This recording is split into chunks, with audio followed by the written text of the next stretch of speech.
Thank you. Thank you, councillors. Can I ask that all the councillors come and sit down? Councillors that are standing at the back, please take your seats. And councillors sitting in front.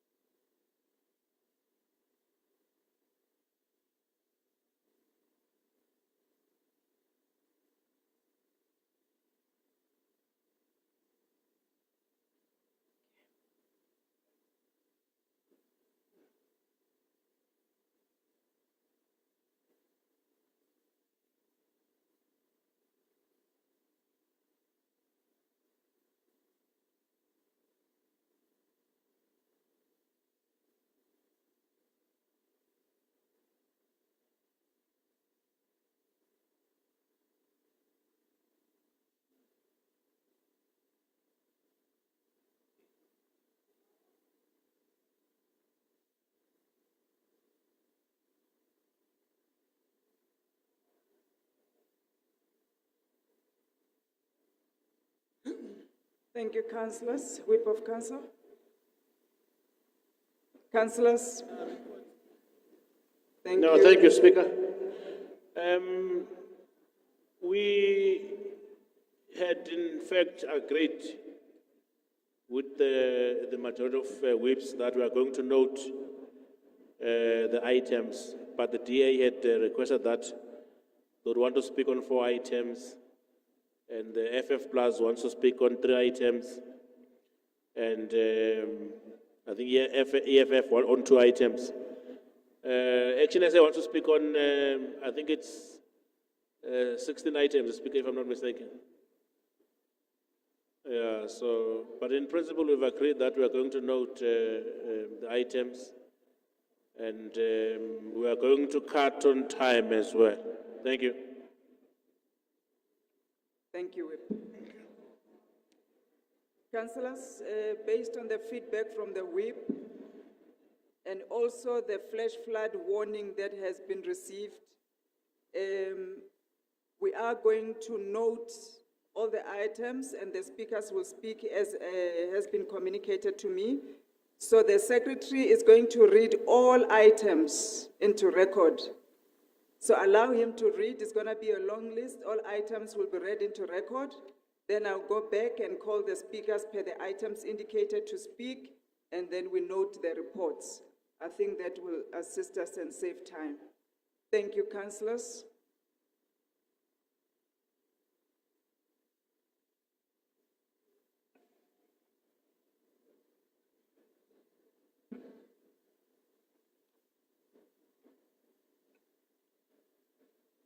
Councillors, we proceed with tabling the following items. Item 10, which is a performance assessment report for the Environment, Infrastructure and Services Department for the 2022-23 financial year for the period April to June 2023. Also read together with item 11, which is a performance assessment report for the City Power Johannesburg for 2022-23 financial year for the period April to June 2023. Also read together with item 12, which is a performance assessment report for Johannesburg Water for the 2022-23 financial year for the period April to June 2023. Also read together with item 13, the performance assessment report for Pick It Up Johannesburg for the 2022-23 financial year for the period April to June 2023.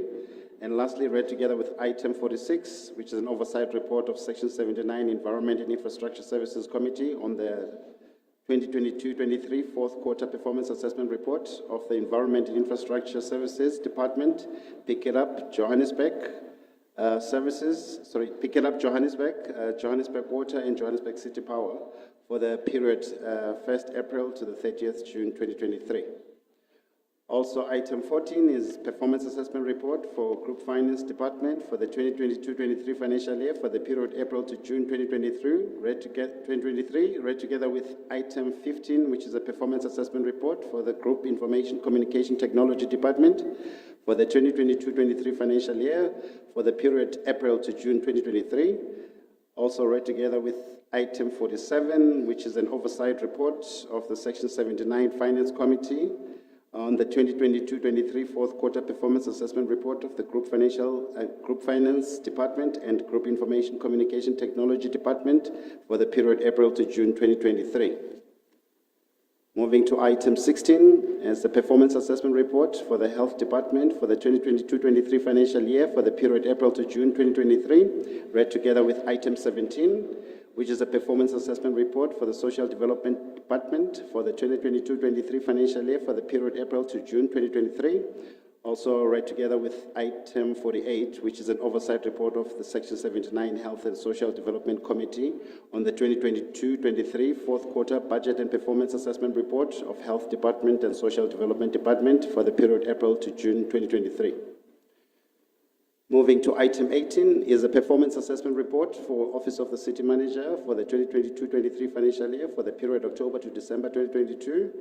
Also read together with item 19, which is a performance assessment report for Office of the City Manager for the 2022-23 financial year for the period April to June 2023.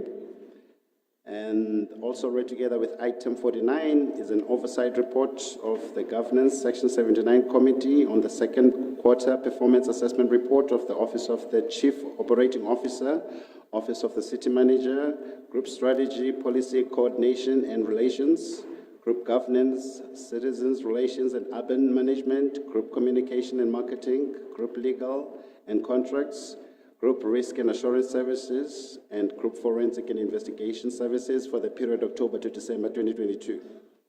And all the above items are read together with item 50, which is an oversight report of the Governance Section 79 on the fourth quarter performance assessment report of the Office of the Chief Operations Officer, Office of the City Manager, Group Strategy, Policy, Coordination and Relations, Group Governance, Citizens Relations and Urban Management, Group Communication and Marketing, Group Legal and Contracts, Group Risk and Assurance Services, Group Forensic and Investigation Services for the period April to June 2023.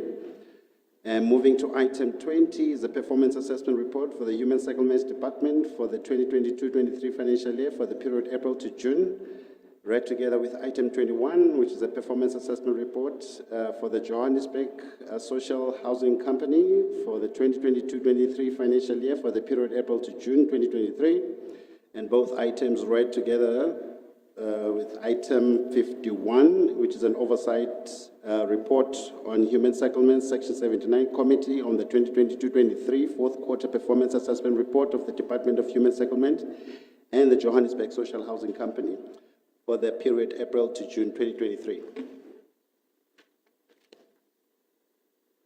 Moving to item 22 is a performance assessment report for the Office of the Ombudsman for the 2022-23 financial year, fourth quarter for the period April to June 2023, read with item 23, which is a performance assessment report for the City of Johannesburg Legislature Department for the 2022-23 financial year, fourth quarter for the period April to June 2023. Also read together with item 52, which is an oversight report of OCOL on the 2022-23 fourth quarter budget and performance assessment report of the Legislature of the City of Johannesburg, Office of the Ombudsman for the period April to June 2023. And the above items are read together with item 53, which is an oversight report of OCOL on the 2022-23 fourth quarter budget and performance assessment report of the Legislature of the City of Johannesburg for the period April to June 2023.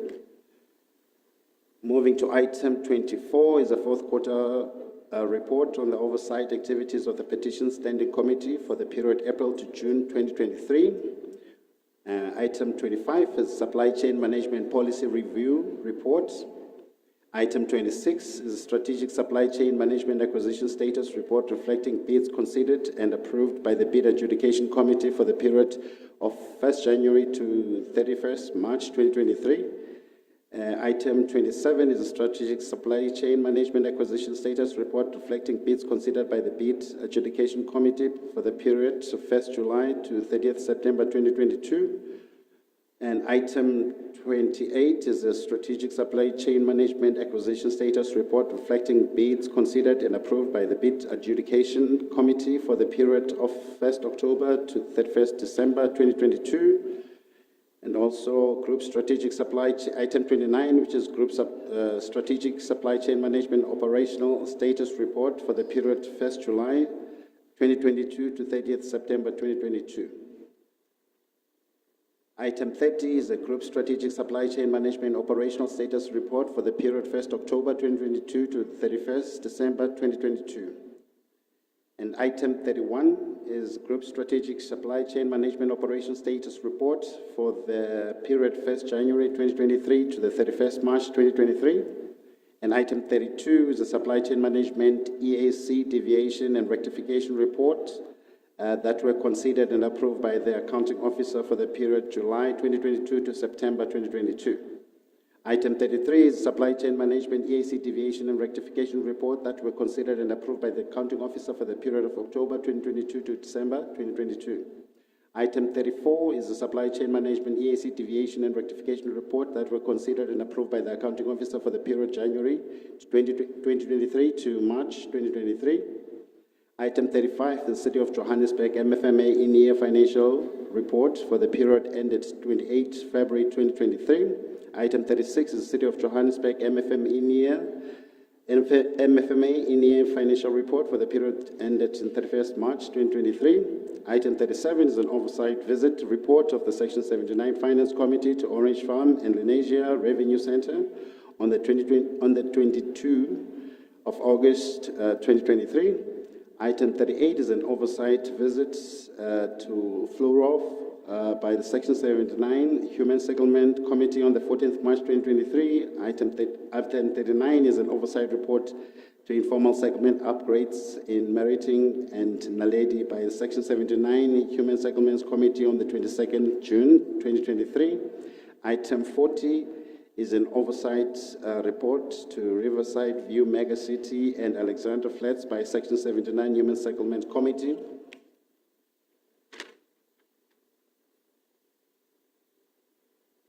Item 41 is an oversight visit to University of Johannesburg Construction Innovation Technologies by the Section 79 Human Settlements Committee on the 3rd of May 2023. Item 42 is terms of reference of Section 79 Economic Development Committee.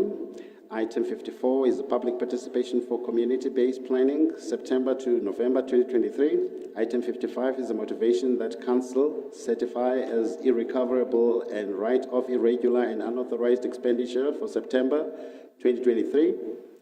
Item 56 is a performance assessment report for the Transport Department for the 2022-23 financial year for the period April to June 2023, read together with item 57, which is the performance assessment report for the Johannesburg Roads Agency for the period for the 2022-23 financial year for the period April to June 2023, and read together also with item 58, which is a performance assessment report for the Johannesburg Metropolitan Bus Services for the 2022-23 financial year for the period April to June 2023, and all read together with item 59, which is an oversight report of the Transport Section 79 Committee on the fourth quarter performance assessment report of the Transport Department, Metro Bus, and Johannesburg Road Agency for the period April to June 2023.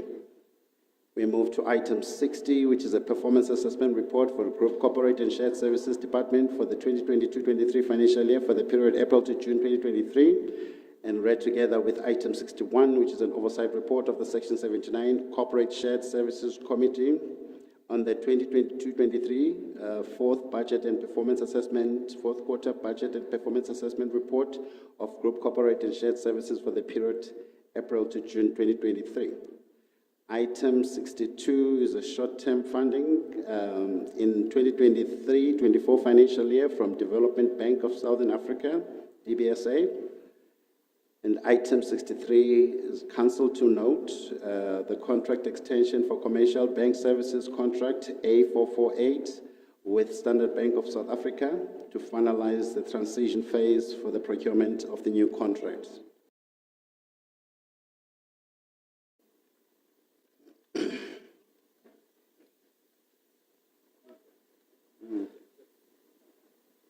Sorry.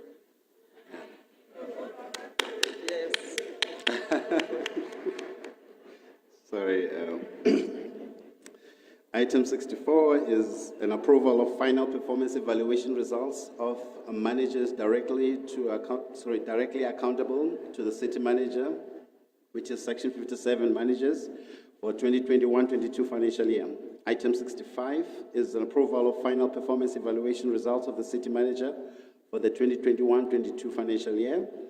Item 66 is acceptance of the HIV/AIDS conditional grant from the Gauteng Department of Health to implement the HIV and AIDS door-to-door HIV education program and AIDS Council coordination for the 2023-24 financial year.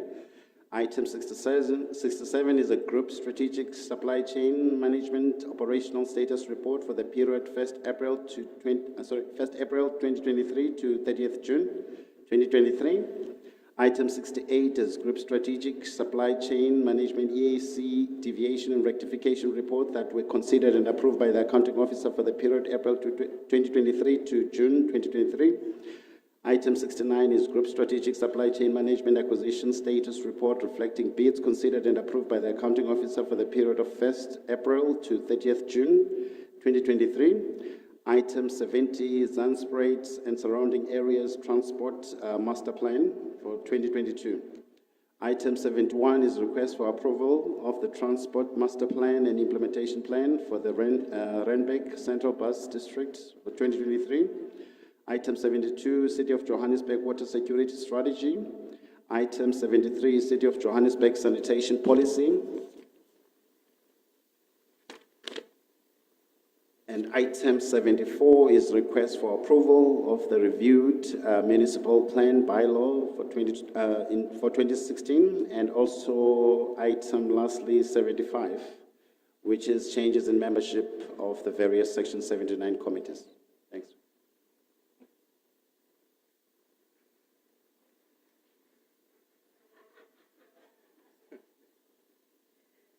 So much, Secretary. Thank you, Secretary. Councillors, we will start with items 6, 7, 8, 9, and 45. We have 3 speakers, Action SA, Freedom Front Plus, and DA. So the member in charge, Chairperson Mhlongo, you can table the report.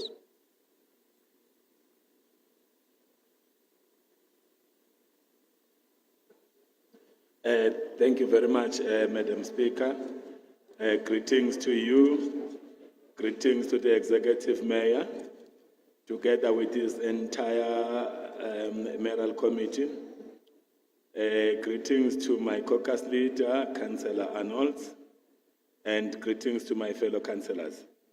Madam Speaker, I raise to table items 6, 7, 8, 9, and 45 as read out by the Secretary to Council. Thank you so much. Thank you. Action SA, Councillor Mwate. Greetings to you, Speaker, the Executive Mayor, Action SA Caucus Leader, Councillor Nobuhle Mthembu, our guests, fellow councillors, and special greetings goes to the residents of the City of Johannesburg. Speaker, I rise to speak on item 8, Performance Assessment Report on the Joburg Property Company for the 2022-2023 financial year and for the period April to 2023 June. According to this report, JPC achieved an after-tax profit of 34.7 million in quarter 4, with a solvency ratio of 0.98 over 1 and a liquidity ratio of 0.94 over 1, that the JPC assets increased by 293.3 million alongside a corresponding rise in liabilities, leaving an impression that the company remains commercially solvent with 249 million accessible from its sweeping account. Speaker, acceptable solvency ratios vary from industry to industry, but as a general rule of thumb, a solvency ratio of less than 20% or 30% is considered financially healthy. The lower a company's solvency ratio, the greater the probability that the company will default on its debt obligations, and if the ratio falls to 1.5 or below, it may indicate that a company will have difficulty meeting the interest on its debts.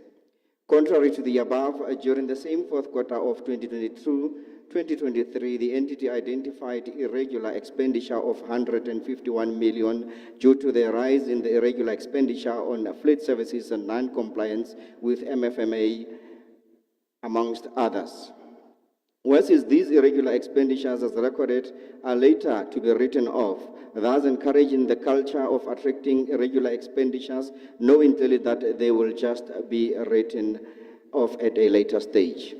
Action SA notes that although there has been an improvement of some sort as opposed to the previous quota, there also has been an element of irregular expenditure, and we will keep an eagle's eye supervision on these trends to ensure that irregular expenditure are a thing of the past, with the main concern being that irregular expenditures create the space for fraud and corruption, which in turn obstructs service delivery and undermines public confidence in us as councillors. Hence, we will always advocate for ethical leadership as Action SA. Speaker, one of the interesting values of Action SA has been noted with great enthusiasm in this report, which is an element of economic prosperity. The report points to an endeavor of launching a property academy in partnership with the South African Institute of Black Property Practitioners, providing training opportunities for youth in property and facility management, and that is exactly what economic prosperity is about under our values.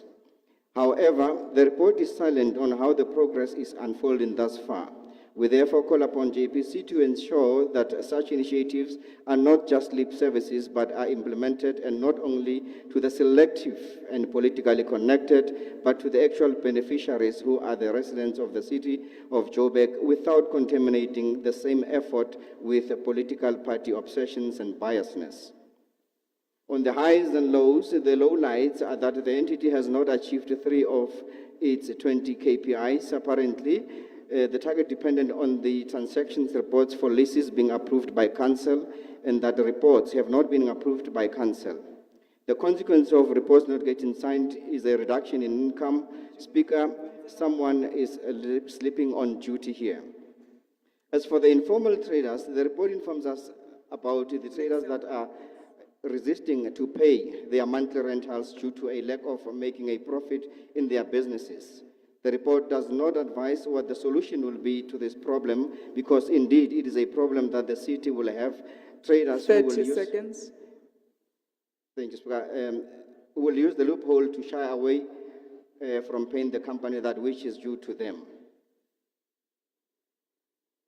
Speaker, this report doesn't address the burning issue JPC is facing, let alone the Metro Center in Braamfontein, irrespective of how often the safety red flags were raised. Hence, we find ourselves gathered here in this tourism building that not even the executive mayor could give us answers for. This is yet another signal of incompetency from above. Speaker, again and again, someone is sleeping on duty, this time under your watch. Action SA notes the report with reservations. Thank you. Thank you. Councillor De Lange, Freedom Front Plus. Thank you, Madam Speaker. Madam Speaker, I would like to start on a positive note, all protocol observed. Congratulations to the Joburg Fresh Produce Market. If all the entities and departments in the city of Joburg is run like that entity, we would be the best city in Africa. And also Charles Hamilton's resignation, or I think you went on pension. You've got huge shoes to fill within that entity, and I hope you can keep on doing the good work. Speaker, all departments and especially entities has, over the last few years, has fallen into the trap of over-projecting on their KPIs, over-projecting on budget allocations, underspending, and really just setting the bar way too high for themselves and failing every single fourth quarter. And I will just elaborate on a few facts just for saving time. On the investment side, there was a target of 35 billion set for the financial year. They only could reach about 11.37 billion, and now the target has been revised down for the next financial year to 19 billion.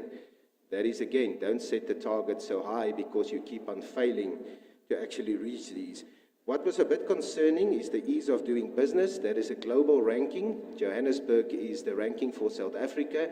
We are not ranked at the moment because there was a major problem, and I read the following, that discontinuation as a result of an investigation on the credibility of the information. So the global ranking agency didn't believe the information that the city provided, and we do not have a ranking anymore. That is very concerning. On the CAPEX, or the OPEX, 192 billion, this is exactly what I spoke about. 48% was spent year to date, but 100% was committed. Why do the departments, especially through supply chain management, keep on underspending, and then in the fourth quarter they want to play catch up? And unfortunately, this is going to catch up with them because they cannot spend their OPEX and their CAPEX properly.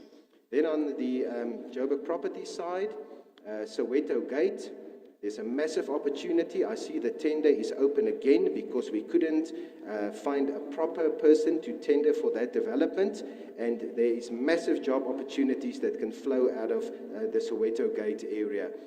Then again, the SAP integration of municipal-owned entities. Madam Speaker, we have been down this line with SAP. 30 seconds. Thank you. And the problem is we couldn't get it right. How much was we spent again with integration with SAP? Bad debts, 1.3 billion for JPC, which is concerning. 420 million of that is for cleaning services. Rental collection, 31% under budget. Outdoor advertising under budget. OPEX 2.7% under budget. And on the portfolio, the revenue received is 78 billion on 128 million. We keep on setting the bar way too high, and we must start looking at realistic targets for the department and the entities. Thank you. Thank you so much, Councillor De Lange. Next, the Democratic Alliance, Councillor Reddy. Good afternoon, Madam Speaker. All protocols observed. I rise to speak on item 8, JPC Performance Assessment Report for fourth quarter. JPC is painting a picture that portrays this entity in a financially positive light by posting a 34.7 million rand profit, by achieving 85% of their KPIs. That's only 17 out of 20 KPIs, not a lot. And painting a picture that shows JPC on an upward trajectory. One project KPI, the value of 2 billion rand, was miraculously met in the fourth quarter. This is a very familiar figure, 2 billion rand. One can't help but wonder if it's related to Metro House. If one doesn't read further into the report, one would be deceived into believing that the property company is turning around after years of decline. This is quite the opposite picture. Creative writing is just that, the manipulation of words that create a false perception of the actual reality, which is JPC is technically insolvent. With a solvency ratio of 0.98 to 1, JPC is unable or would be unable to pay all its debts if called upon to do so. Yes, JPC claims to be commercially solvent, but that is only its ability to pay debts as and when it arises. Acceptable business solvency ratios are 2 to 1. You need to have more money or assets than your debt. This company is so highly leveraged and so deep in debt that in order to show a profit, JPC is reducing spend in the one area that affects all of us the most, repairs and maintenance. Repairs and maintenance is a crucial function that ensures our buildings are functional and fit for purpose and use. Regular or periodic inspections would ensure that the checks and balances are maintained to ensure vital equipment like transformers or generators do not fail. And most importantly, they all don't fail at once. This type of failure we are currently experiencing at Eskom, which is why we have to endure load shedding. And this is one of the reasons why we are sitting in this room today. This begs the question, what are the targets and KPIs set by JPC that are actually based on? Because for a multi-billion rand company that has over 29,000 properties, 34.7 million rand is not a lot of money. It is the equivalent of 1,156 rand per building. This is a company whose primary business is property management and leasing, property management and leasing. Yet the city of Johannesburg does not use the buildings they own, but we lease them from private companies at considerable expense. The management of leases is another area where JPC continues to fail, with UIFW at approximately 147 million rand, with leases accounting for almost 100 million in irregular spending. With this company in such dire financial straits, one would think that stricter financial measures would be taken to stem wasteful expenditure. Over the past 2 years, we in Economic Development Section 79 Committee have continuously received assurances from the CEO of JPC, Ellen Bottas, that there will be a turnaround strategy presented to the committee and put into place, but JPC has failed to meet this one requirement that we have of them. We cannot condone such poor fiscal management of a company, and we call for the liquidation of JPC with the current CEO and board to be replaced. Thank you.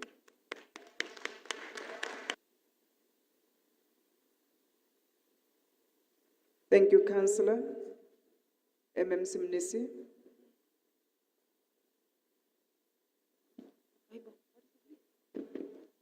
Fine now. Thank you, Madam Speaker, the Executive Mayor, the Chief Whip of Council, the leader of the ANC caucus, Section 79 Committee Chair, fellow councillors. Madam Speaker, we welcome the inputs emanating from the report. We have also noted the inputs and recommendations from members.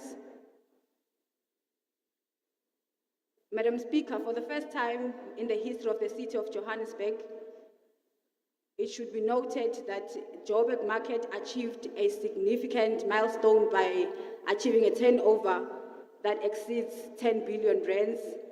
The Joburg Market continues to be a high-performing entity in the city of Johannesburg, in spite of its aging infrastructure, which urgently needs our attention as the city.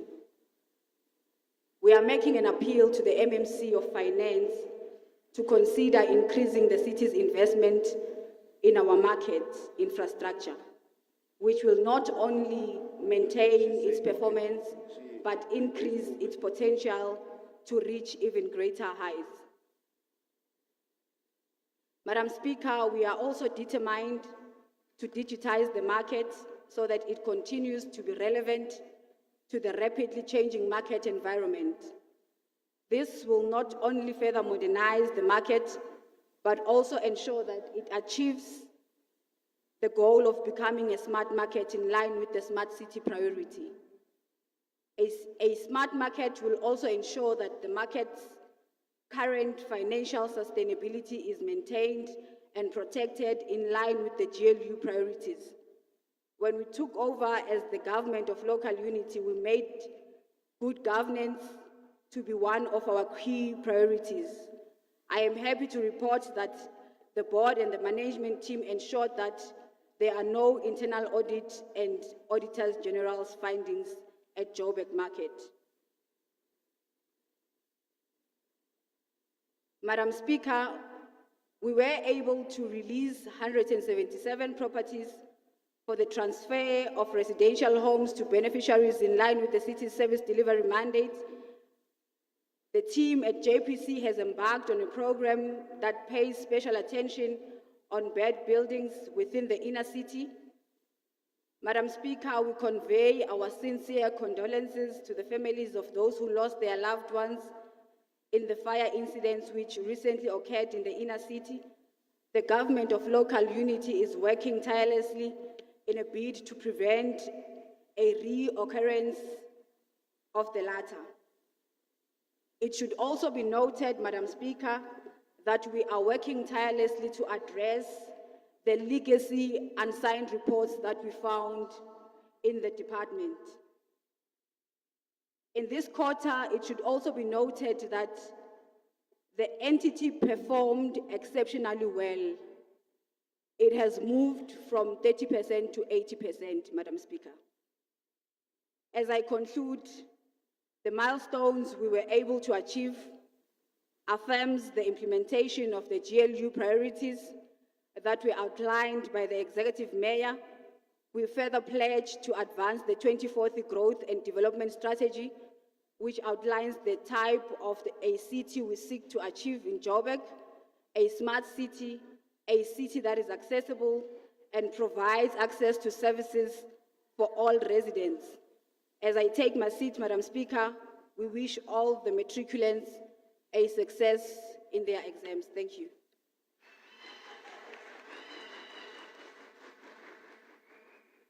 Thank you, MMC. Councillor Mhlongo, Chairperson Mhlongo.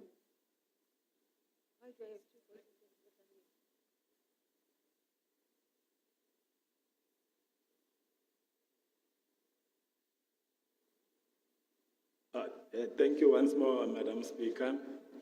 Madam Speaker, with all the comments and observations made by the members of the committee, I would like to assure the Council that from where we are as the committee. Let me borrow from the words of our former president, His Excellency Kgalema Montante, when he once said, "We cannot fix the beginning, but from where we are, we can fix the ending." Close quote. With those words, Madam Speaker, let me thank all the committee members and the legal advisor, researcher, and the coordinator for the splendid job they are doing to hold the executive to account. We ask the council to note the report. Thank you. Thank you, Chairperson. Councillors, the recommendations are on pages 6.5, 7.8, 8.14, 9.3, and 45.8 to 45.9. Are the items agreed to? Thank you. We're going to move to the next items, and I'm going to appeal once again to councillors, please mind the time. We have been warned, flash floods and load shedding. I don't want to release councillors beyond 5:30. It will not be prudent on my part. So I'm asking if you've got truly something that you wish to communicate, it's burning, it can always be shared through the WIPARI platform. Your speeches can be shared. Just summarize what you have to say so that we keep the timing. The next item, item 10, item 11, item 12, item 13, item 46. I've got 3 speakers, Action SA, Freedom Front, and DA. And member in charge, Councillor Musa, you will now table the report. Can we have the roving mic, please?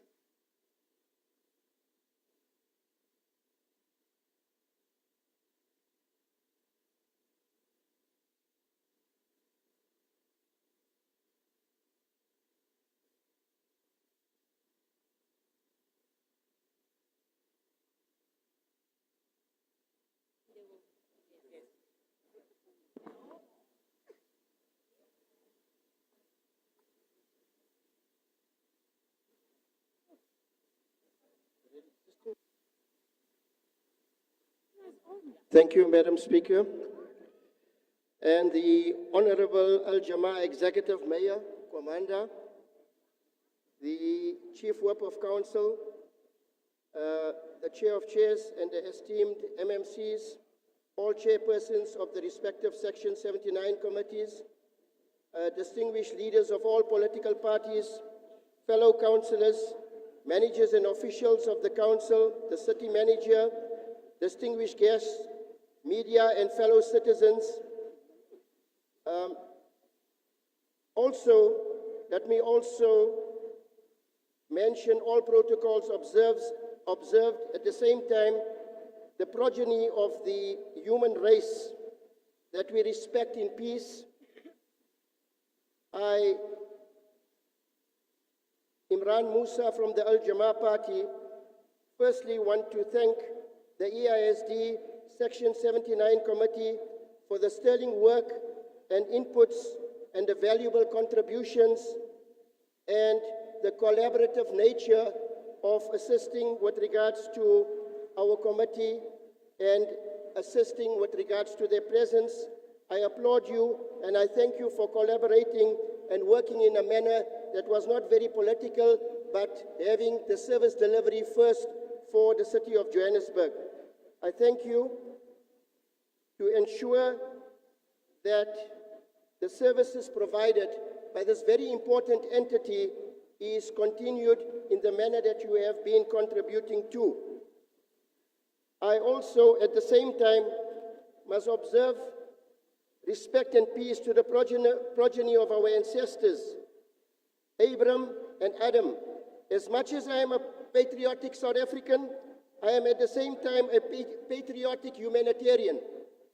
I stand for basic human rights and necessities in my portfolio as a chairperson of EISD, trying best to ensure services to the best of our ability.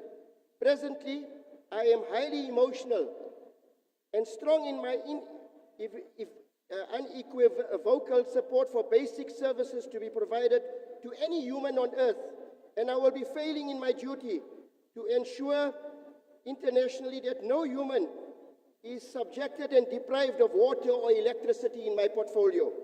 These are humans that are dying on a daily basis due to the atrocities that are ignored. The UN has ruled on this issue.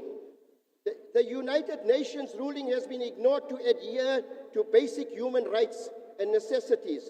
One of the reasons we shortened these motions today is that we feel cold. And I can imagine how those Palestinians that are thrown out of their land, how cold they must be feeling. I feel as a human being, emotional, and I wish to implicitly express the rights of the oppressed. I am a human, and so are all those in Palestine that are deprived of basic necessities and rights. We must take our rightful stand, to stand up for those that have suffered for 75 years and now without water. Free, free Palestine! Free, free Palestine! From the river to the sea. Thank you.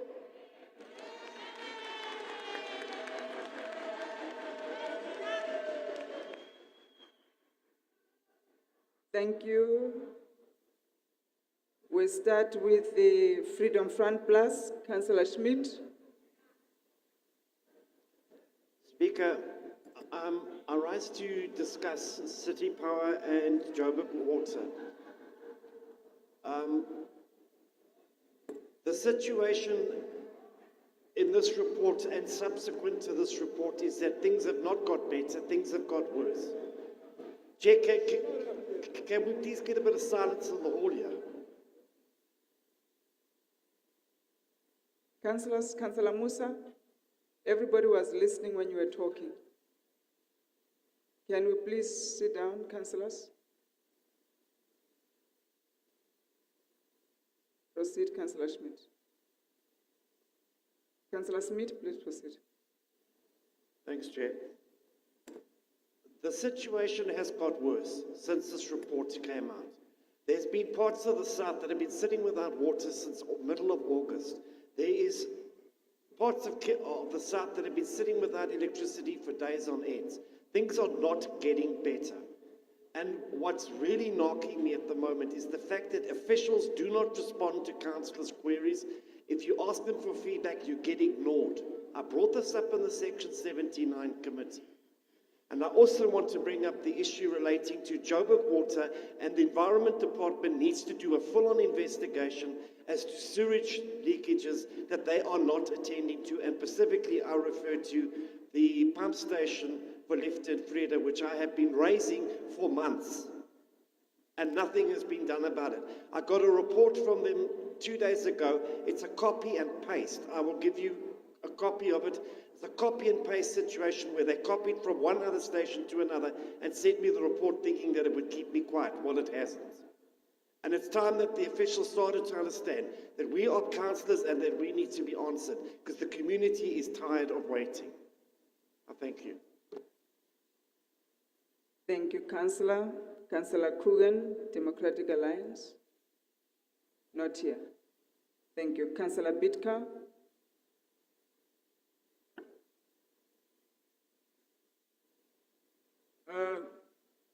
Madam Speaker, all councillors, I'm speaking to the fourth quarterly reports of City Power and Joburg Water, even though they both tell us very little of what is really happening in these entities. We rather need to read between the lines and speak about what is being hidden. Firstly, City Power refers to the lapsing of the vehicle contract as a stumbling block. The delay in the replacement of the same needs to be questioned, same as we need to question who the new suppliers are. Next, they mention a lack of payments made to security suppliers. Yet theft is at an absolute high. Now finally, at this present moment, they are getting the security management off the ground, which is rather late.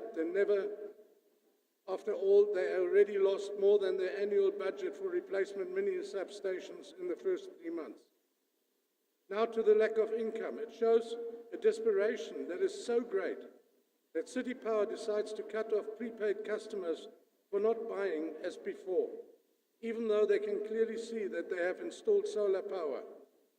This goes totally against the Constitution, which states that you are innocent until proven guilty, rather than, as City Power does, which deems the customer guilty and insists on the customer proving their innocence. Lastly, their communication, especially after hours, is a total failure, but it's still better than Joburg Water. And now to Joburg Water. Same as City Power, they refer to the lapsing of the vehicle contract and blame it for the lack of maintenance of their sewer system. However, when looking at the ingress of rainwater into the supposedly sealed system and the growth of roots, which is far more than a 3 to 6 months issue, this is far from the truth.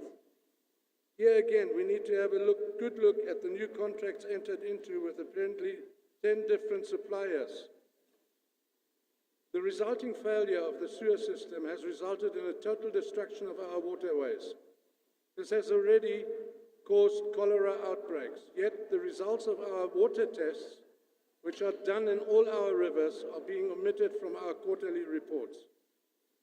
Next is the interaction of Joburg Water with Rand Water and the national government, which is far from the necessary assertive stance required. We as a city are the consumers, and as such should be throwing the Consumer Act into the equation. Rand Water, in their lack of expansion, and the national government, in their lack of increasing the water license, have failed in their required commitment to supply water to Gauteng. Lastly, the fact that we have over 40% of non-revenue water, with over 20% being for technical losses, speaks volumes, especially as we only replace 28 kilometers of water pipes per annum. The reason for the technical losses is pipe bursts, mainly on the ancient AC pipes. However, what is not mentioned is that most of these bursts are due to high water pressure caused by failing pressure control valves, because of a lack of proper maintenance. Reducing our non-revenue water by 50% to come down to a manageable 20% would make a huge amount of money available, which would automatically pay for the necessary technical expenses. Thus, in summary, I have to stress that these quarterlies are a total waste of time and should have been thrown out by the Section 79 committee. But as we have only just had our strategic committee session in years, it is no wonder that there is a total lack of proper application by the Section 79, which hopefully will change in time to come. Lastly, I have to add that the concern for the residents of this once vibrant city is amply demonstrated at this time. While we are facing a crisis of lack of water and a failing power system, by the fact that the city manager decided to take the most senior management of City Power and Joburg Water on an overseas jaunt. But then again, let us not forget that Nero was fiddling while Rome was burning. And let us hope that this current government goes the same way as the Roman Empire. I thank you.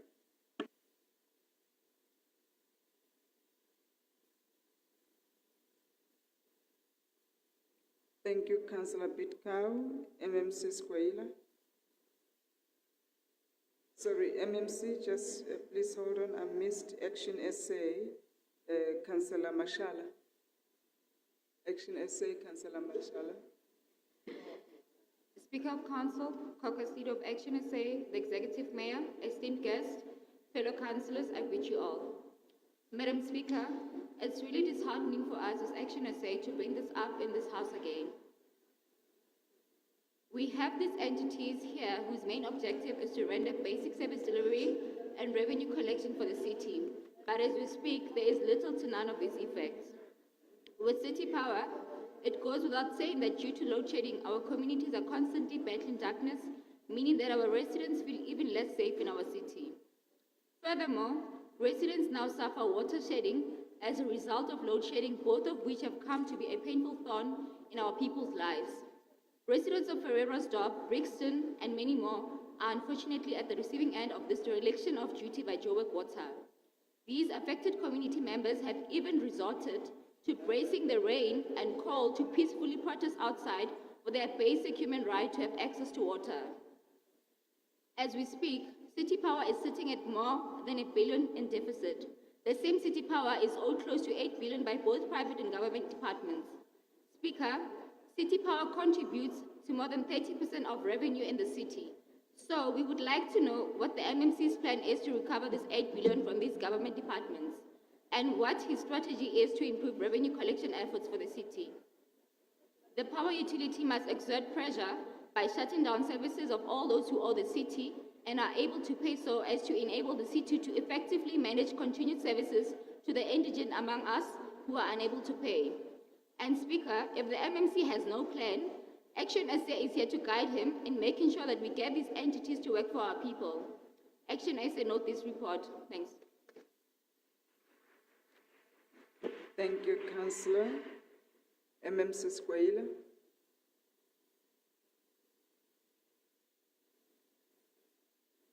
Thanks, Speaker of Council.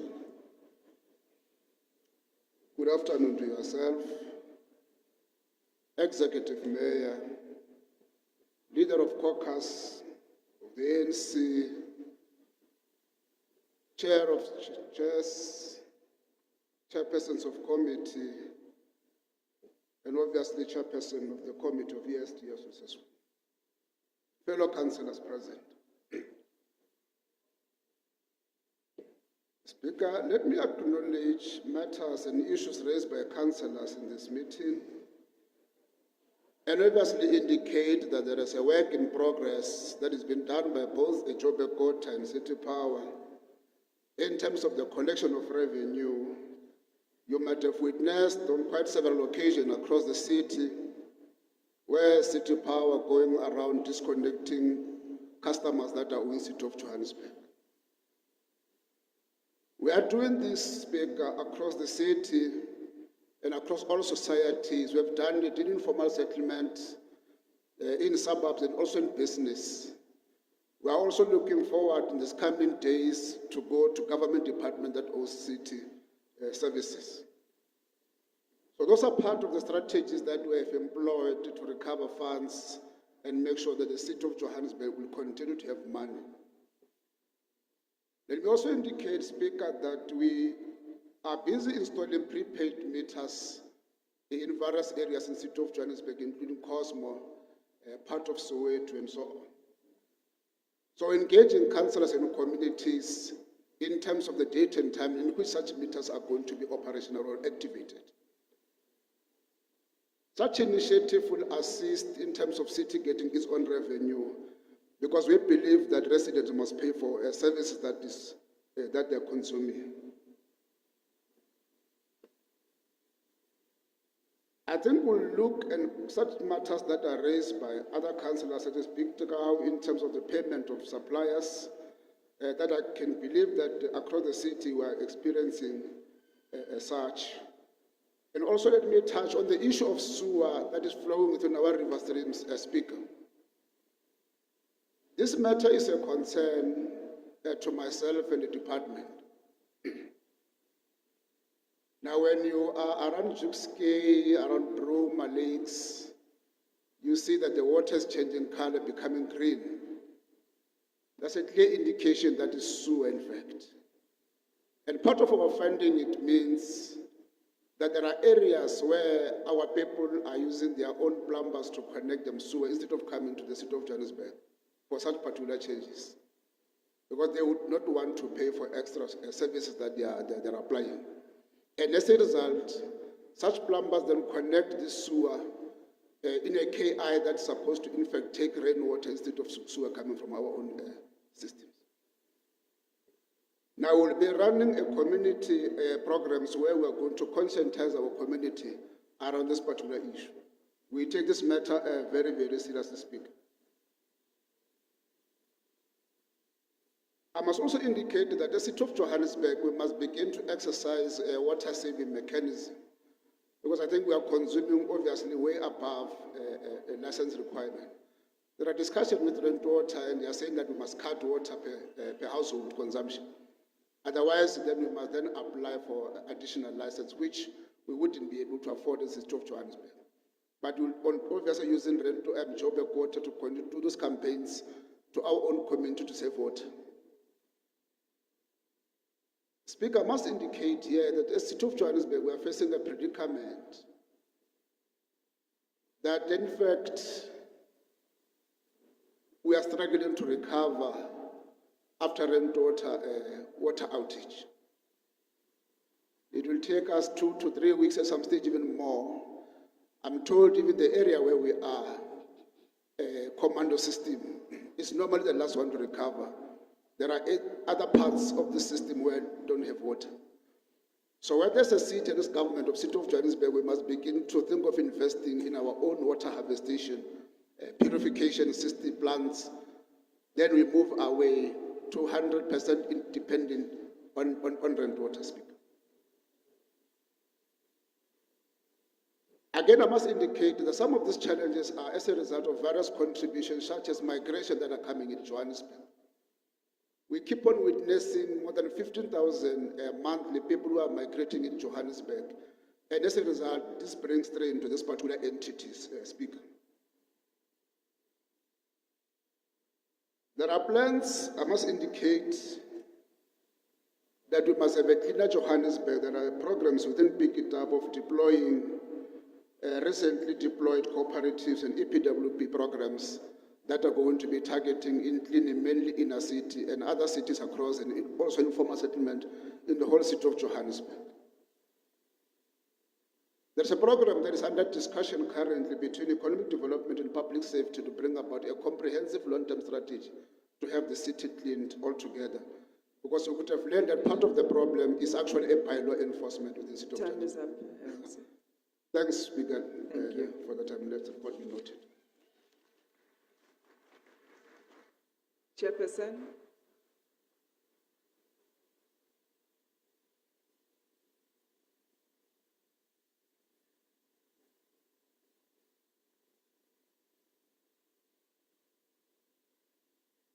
Chairperson Musa. Must close the debate. Thank you, Honorable Speaker. Yes, we humbly request that items be noted. Thank you, and approved. Thank you. Councillors, the recommendations on pages 10.4, 11.2, 12.3, 13.5, and 46.25 to 46.26. Are the items agreed to? Thank you. We move on to item 14, 15, and 47. We have one speaker, Freedom Front Plus. I will ask the member in charge, Chairperson Sisedinyana, to table the report.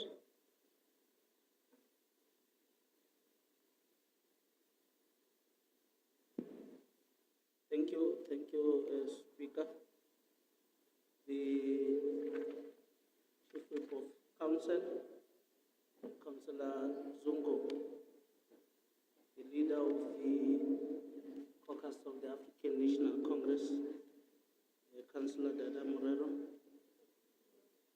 fellow chairpersons of Section 79 committees, MMCs, councillors. I rise to table item 14, 15, 16 for the consideration of this council. Thank you very much. Thank you, Member in Charge. Freedom Front Plus, Councillor Boer. Thank you, Madam Speaker. Good afternoon, all councillors, all protocol reserved. I rise on item number 14, Group Finance Report for the fourth quarter. Firstly, I think we have to congratulate the city that we really got very close to achieving our adjusted budget figures, as was adjusted despite of the heavy phases of load shedding. So we did very well there. Also on the collection, after we had a terrible month in March with the system failure, our collections went up very, very well, and we got very close to our target of 90%, just getting shy of 88.5%.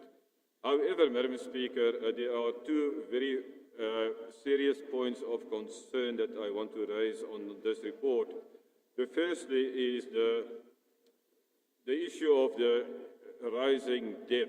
We all know that 52% of our debtors book is attributed to water, compared to only 17% to electricity. So we clearly can see that our water users are not paying their bills. And this is not because COVID-19, this is not because of economic circumstances, this is because of a culture of non-payment. So why is electricity only 17% and water 52%? It's also underpinned by our prepaid water billing. We only built 55% of our budget on prepaid water, 45% down on budget. There's only one reason for this, Madam Speaker, and this is the bypassing of water meters. Water is a serious, serious problem, and our city will never become a world-class city if this culture of non-payment is not stopped. The other point that I want to raise is service delivery. Our major spoke about service delivery on ground level. Also, in our billing department, we got a target of 90% query resolving within 30 days. Our actual achievement in Q3 was 54%. In Q4, this went down to 49%. Instead of 90%, we only achieved 49%, nearly half of this. We cannot expect residents to pay if they are not satisfied with their accounts. And I close off with the debt rehab. We had 21,000 applications. Only 4,000 write-offs were done up until the end of the fourth quarter. 20%, 80% are still outstanding. This cannot be, Madam Speaker. We need to resolve this. Thank you very much. Thank you, Councillor. MMC Morero.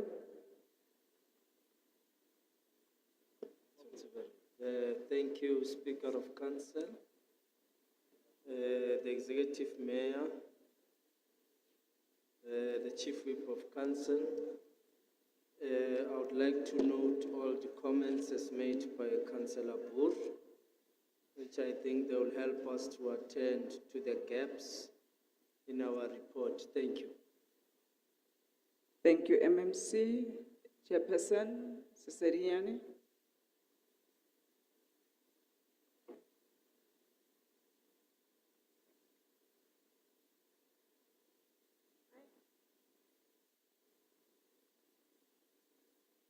Please assist with the microphone.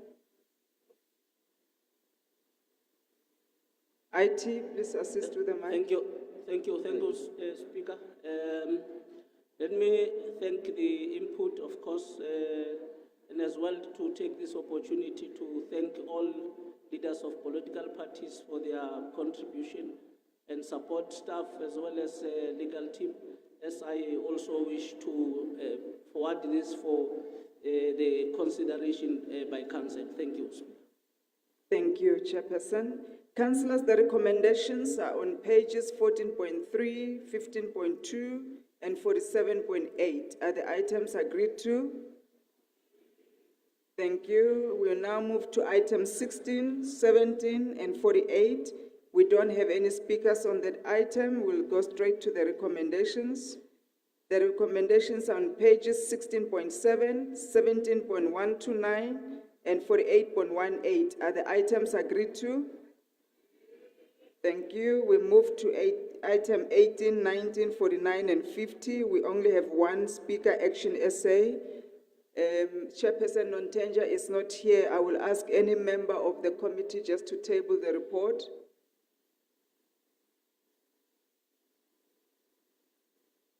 Any member of the governance committee table the report for us?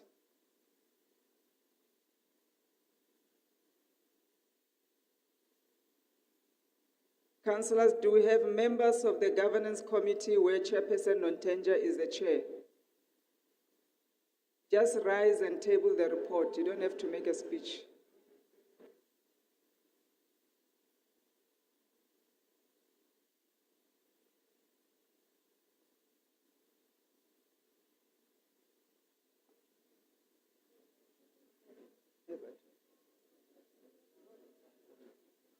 Thank you, Councillor.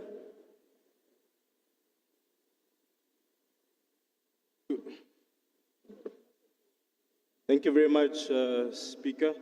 I rise to table item 18, which is the performance assessment report for the Office of the City Manager for 2022-2023 financial year, period October to December, as well as item 19, performance assessment report for the Office of the City Manager 2022 to 2023 financial year, April to June 2023, as well as item 49, which is the oversight report of the Governance Section 79 Committee for the second quarter, assessment report for the Office of the Chief Operations Officer, Office of the City Manager, Group Strategy, Policy Coordination and Relations, Group Governance, Citizen Relations and Urban Management, Group Communications and Marketing, Group Legal and Contract, Group Risk and Assurance Services, and Group Forensic and Investigation Services for the period of October to December 2022.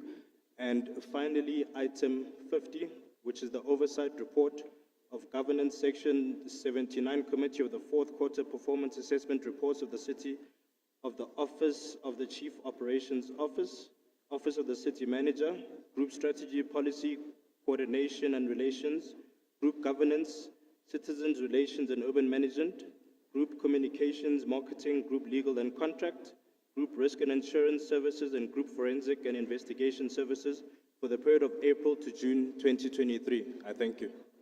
Thank you, Councillor Nkomo. Action essay, Councillor Janadine. Greetings, Madam Speaker. Greetings to the Executive Mayor. Greetings to the caucus leader of Action SA and leaders of all political parties. Item 18, Oversight Committee on Governance, reference 2030310, dated 2023-05-23 to the period 2023-09-15. Office of the City Manager, fourth quarter report against Council, approved for 2021-2022. And Office of the City Manager prepared second quarter performance report against Council, approved 2022 and 2023. It should be duly noted that both reports have the exact same departmental performance stats for the two financial years. Example of percentage achievements as per the two reports are as follows. Citizen Relation and Urban Management equals to 87%. Office of the Chief Operating Officer, 37%.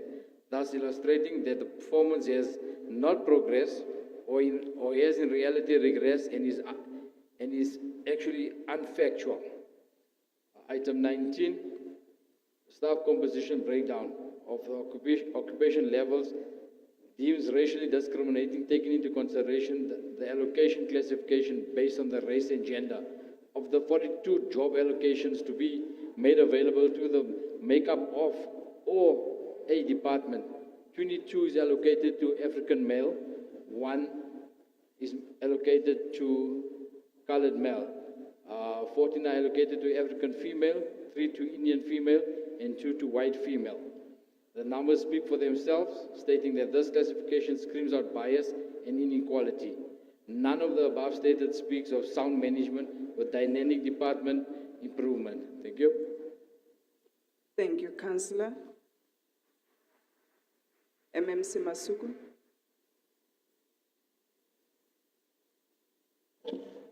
Good afternoon, councillors. The comments in the report are noted, Madam Speaker. Thank you. Thank you. Councillor Ngomo. Thank you very much, Speaker. I ask Council to please note the recommendations for item 18, 19, 49. Thank you very much. And Thank 50. you. And 50. Sure, thank you. Thanks. The recommendations on pages 18.3, 19.9, 49.10 to 49.11, and 50.12 to 50.13. Are the items agreed to? Thank you, councillors. We move to item 20, 21, and 51. We only have one speaker from Action SA. I'll ask the member in charge, Chairperson Polobosho, to table the report.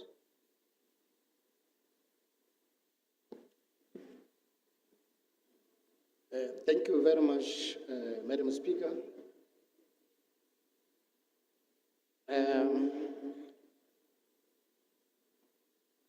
I just greet the Mayor of City of Johannesburg, then the MMC's Chairperson of Section 79 committees. Then, Madam Speaker, allow me, on behalf of Section 79 Women's Settlement, I rise to table item 20, item 21, item 51 for council for consideration. Thank you. Thank you, Chairperson. Action SA, Councillor Matabane.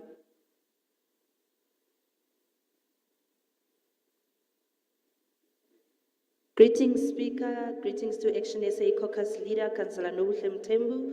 Greetings to the Fabulous 44 and everybody in the House. Speaker, the Department of Human Settlement has failed the residents of City of Johannesburg. Human Settlement claims to pride itself in giving people dignity. But when you go to the 12 public hostels, flats, retirement homes, and other buildings that are owned and managed by the department, you will realize that there is no dignity. Speaker, as someone who grew up in a hostel, specifically Helen Joseph Women's Hostel in Alexandra, it breaks my heart to see how the state of hostels have deteriorated over the years, and people are still living in those buildings. Speaker, go utlwisa botlhoko. Speaker, buildings are rotten. Go to Region B and see what the flats look like. Go to Madala Hostel, go to Dube Hostel, and many more buildings and see what is happening. Human Settlement didn't only fail to give basic services to our people, they have failed to manage buildings. That's why we have issues such as overpopulation and other issues that affect residents daily. We are just asking the Department of Human Settlement to take people serious and to take the health of our people serious. And as Action SA, we consider how to give access to land property that is aligned with shifts in people's preference of where to live.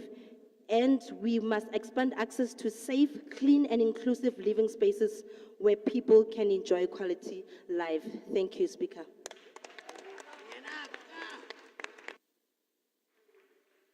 Thank you, Councillor Matabane.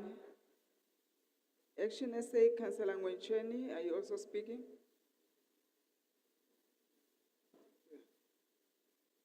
Thank you, Speaker. Greetings to you, Speaker. Greetings to our caucus leader. Greetings to our Chief Whip and the councillors at large. As Action SA, we welcome the official launch of the Lufering Social Housing Project and the Lekhaya Affordable Rental Project as a great intervention that will go a long way in alleviating housing backlogs in the city. In the same breath, I would like to raise a few questions and concerns with regards to Joshko's existing stock. We are seriously concerned about the most recent developments where Joshko issued orders to terminate existing tenant committees in favor of proposed or rather imposed new committees that will be regulated by them. We think this stinks of apartheid tactics, and our position is that we can't allow our people's rights to freedom of expression and association be grossly violated in this manner. Social relief rent program was introduced as a mechanism that was supposed to be as a mitigation mechanism against the COVID-19 effects on our people. But if you go to these Joshko managed buildings and ask them about it, you'll find that only few tenants know about social relief rent program. And yet Joshko speaks about tenant education and engagement programs. So we are really surprised that our people are not aware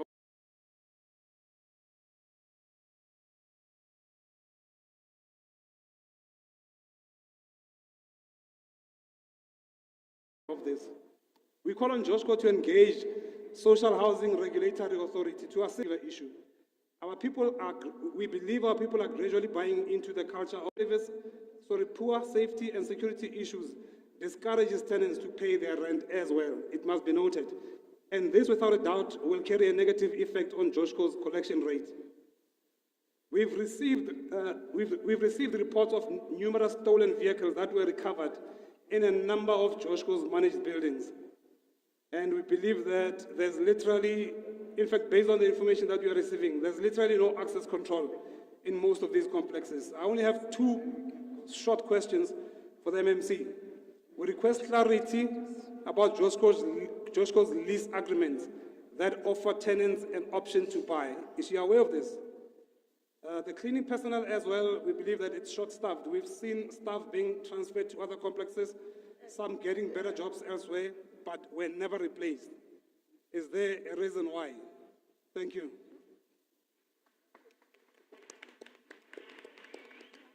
Thank you, Councillor. MMC. Thank you. Thank you, MMC.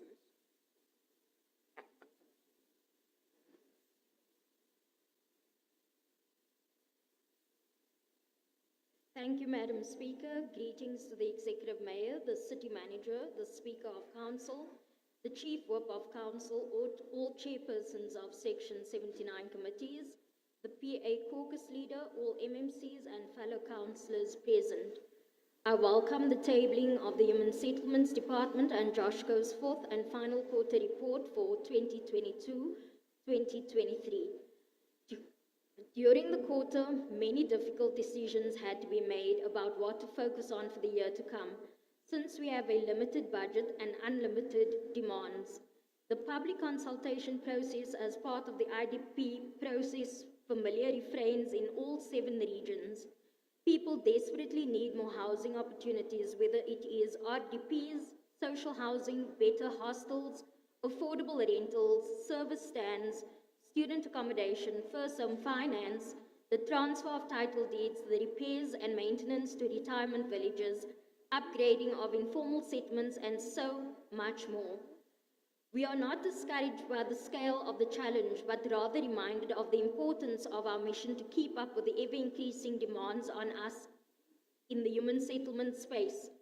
Recent events such as the Marshalltown fires, although they did not take place in the fourth quarter, but more recently, must still be recognized in this sitting today as an indication of why it is important to repair what is at fault throughout, including at higher levels of government, because scenarios and incidents such as these fatal and tragic fires are a symptom of our deep illness.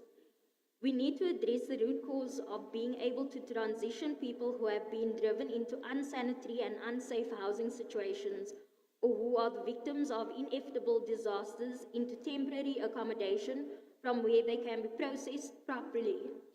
Properties owned by both the private and public sector must be returned to their rightful owners and to their original purpose, and this is a task myself and my office are seized with. In the final quarter, it was unacceptable that title deeds transfers effectively ground to a halt due to problems at the deeds office and a lack of performance by our conveyancers.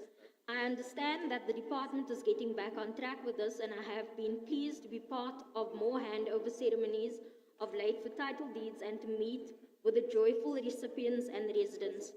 As alluded to when we previously tabled the third quarter report, there is still a tendency to try to squeeze as much work and spending into the final quarter as possible in a frenzied attempt to catch up on what may have been missed in previous quarters. This inevitably leads to financial rollovers, fiscal dumping, environments, or simply missed targets.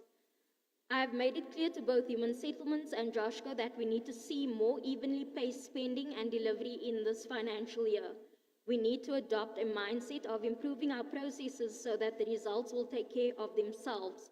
In this way, we will be able to take the department from its 60% KPI achievement to 100%. These KPIs and targets are formulated for a reason, and we cannot afford to miss any of them, even though the overall number of KPIs increased from 13 to 15 in the financial year concerned. On a positive note, I would like to commend Joshco for its ongoing performance in improving rental collection rates following the damage that was caused during COVID. There is an anomaly at Joshco where it continues to have hostel units on its books that pose severe rental collection challenges and don't fall into its core mandate as a social housing entity. At my most recent chairperson's quarterly meeting with the entity, I was advised that Joshco's rental collection rate could currently be closer to 80% without the stock dragging down its numbers. This would improve its standing with the Social Housing Regulatory Authority and be a progressive turn for the entity. This is a matter I am currently working to resolve, along with eliminating the debt the city's departments owe to the entity. Joshco, like the core department, also missed several of its KPIs, though it has set itself nearly twice as many KPIs as Human Settlements. Of the 27 KPIs, 18 were achieved, representing a nearly 70% achievement rate. This is more than twice as good as the 30% achievement we were subjected to last year. Joshua is therefore on a positive trajectory and would like to encourage the executives and the new board to keep it up. With those brief comments, 30 seconds. With those brief comments, Madam Speaker, I present these fourth quarter reports to Council. Thank you. Thank you, Silage. Member in charge, Councillor Mpolobosho. Thank you very much, Madam Speaker. On behalf of Section 79 Women's Settlement Committee, I ask then the Council to note item 20, 21, and 51. Thank you very much, Madam Speaker. Thank you, Chairperson. The recommendations are on pages 20.2, 21.4, and 51.8. Are the items agreed to? Thank you, councillors.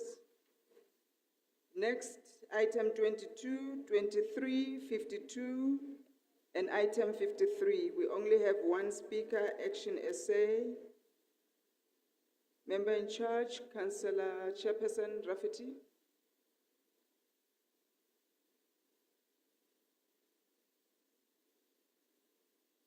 Thank you, Madam Speaker. I rise to table the reports for the legislature and the ombudsman, respectively. Thank you. Thank you. Action SA, Councillor Edward.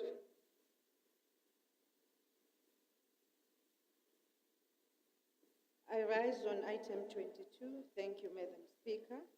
Good afternoon, Action SA Caucus Leader Nobuhle Mthembu and the Fabulous 44.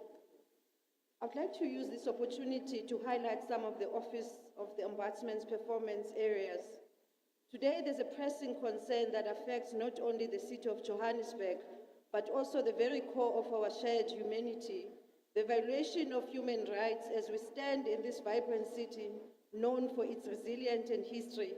We cannot ignore the shadows that loom over the fundamental rights of its residents.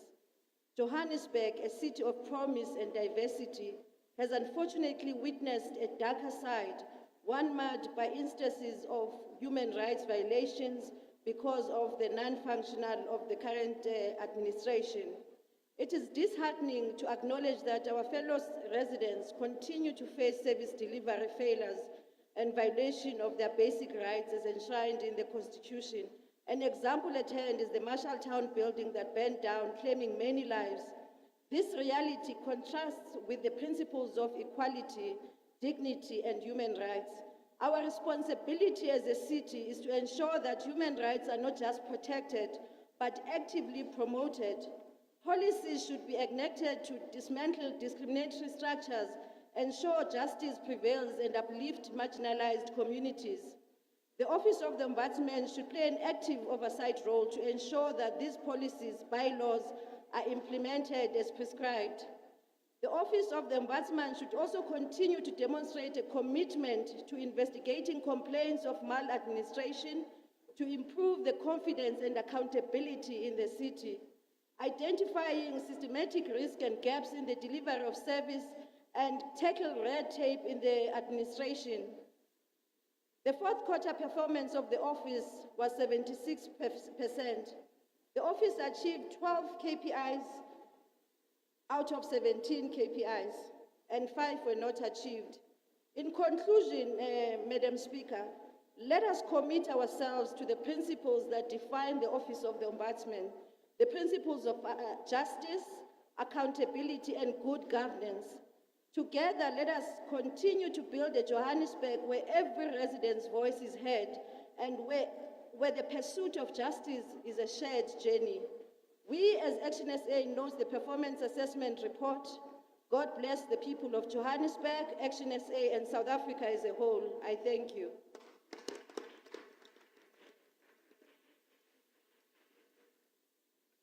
Thank you, Councillor Edwards.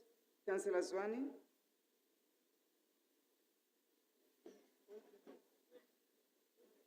Greetings, Speaker.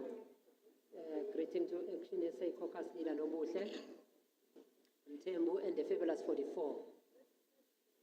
A special greetings to the residents of the City of Johannesburg. I rise to speak on performance assessment report for the City of Johannesburg Legislature 2022 to 2023 financial year. We would like to send our heartfelt condolences to the lives of children that was lost due to allegation of food poisoning in our area and people killed due to gang violence incident in the city. We are pleading with the GLU to restore the rule of law. Action SA is a party that believes in the rule of law. I would like to congratulate Action SA for successfully hosting their first policy conference. Everyone can see that Action SA is the only party that can fix South Africa by looking at what we offer in our policies. The IDP process is an important instrument that empowers the resident to influence the direction of the municipality, as the report says. The current GLU administration, led by the ANC, has only attracted 4,149 people to attend, while the city has about 6 million residents. The department has achieved its KPIs, which is an indication that is just a ticking exercise. IDPs should influence the direction of the municipality, but here it's not the case. How can a handful of people influence the direction of the city? City of Johannesburg need a professional public sector. That's what we speak of as Action SA in our policies. It's disappointing to say to the residents of the city who have voted for the ward committees, ward committee only had 388 meetings held against a target of 1,620, which translates into 24% of its target. The ward committee plays a critical role in ensuring continuous engagement between the government and the people, chaired by the ward councillor. Some of our ward councillors are not engaged in communities, that's why we see communities blocking roads and streets. On repairs and maintenance, this department has had a budget of 15.2 million to spend on repairs, but we only know... Thank you, Councillor Zwane. Your time is up. Thank you. Thank you. Chairperson. Thank you, Madam Speaker. The input of Action SA is noted, and as a government of local unity, we will always have the interests of our residents at heart, and we will always strive to have good governance, justice, and integrity. We note it. Thank you, Chairperson. Chairperson Rafferty. Thank you, Madam Speaker. Just as a parting shot, you are all invited to the 25th of November, PA via Orlando, fastest growing party in South Africa. And remember, dogs don't chase stationary cars. We are the fastest growing party. So with that said, you are all invited. See you in Orlando. I ask Council to approve the report. Salute. Thank you, Chairperson. The recommendations are on pages 22.3 and 52.6 are the items agreed to. Thank you very much. Item 24, we don't have any speakers. The recommendations are as follows. The report is for information. Is the item noted? Thank you very much. What happened to 24? Oh, yes. Item 23 and 24, we need to note its own recommendations. The recommendations are on pages 23.7 and 53.11. Are the items agreed to? Thank you very much. We now move to item 25. We have one speaker, the Democratic Alliance, Councillor Rambani.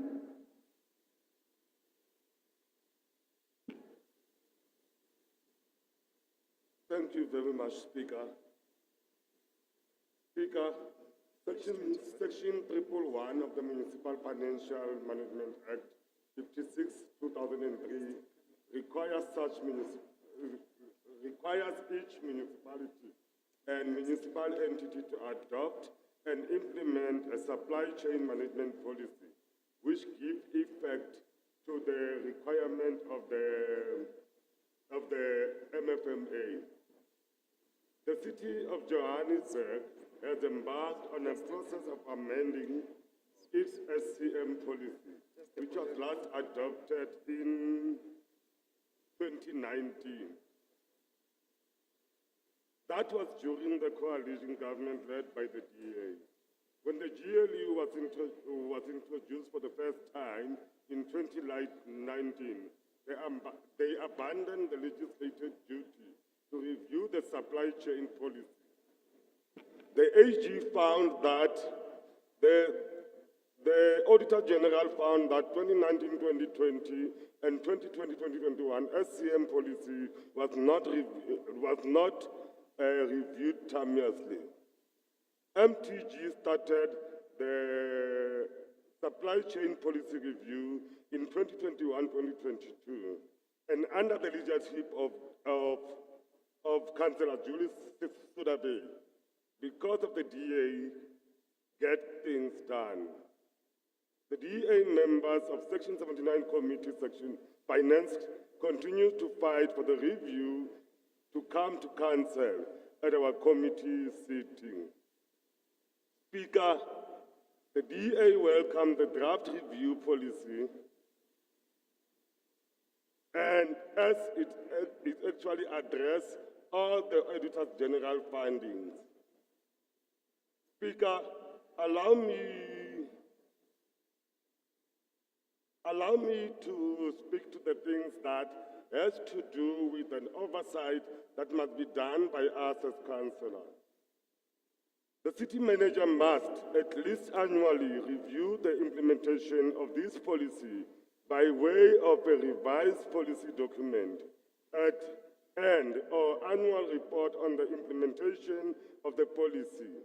And when the city manager considers it necessary to review the policy outside the annual review period, he or she shall submit proposal of the amendment of the policy to council. If the city manager submits a draft policy to the council that differs from the model policy, the city managers must ensure that such draft policy complies with the regulations. The city manager must report any deviation from the model policy to the National Treasury and to the relevant provincial treasury. When amending this supply chain management policy, the need to uniformity to supply chain practices, procedure, and forms between organs of state in all spheres, particularly to promote accessibility of supply chain management system for small business must be taken to account. Should there be any amendment to legislation or policy that affects the implementation of the supply chain management policy, then same shall be implemented via a standard operating procedure. The policy shall amend accordingly during the next review cycle. The Council must maintain oversight over the implementation of the supply chain management policy.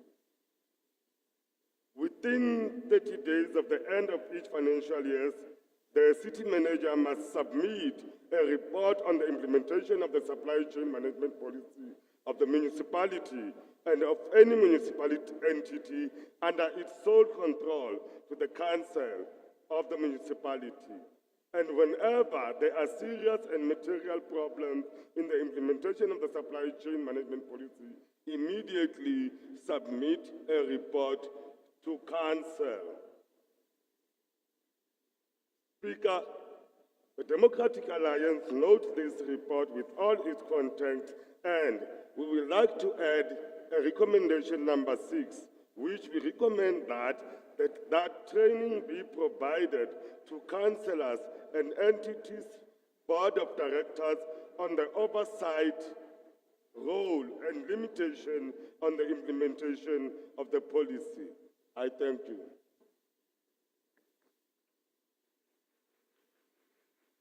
Thank you, Councillor Rambani. MMC Morero. Thank you, Speaker.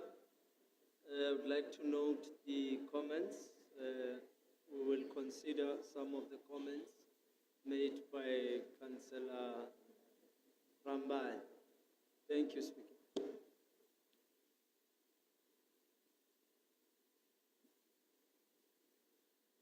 Oh, they couldn't hear you, MMC. He has noted the report and he will consider some of the recommendations that were presented by Councillor Rambani. Thank you. Councillors, the recommendations on page 25.17 is the item agreed to. Thank you.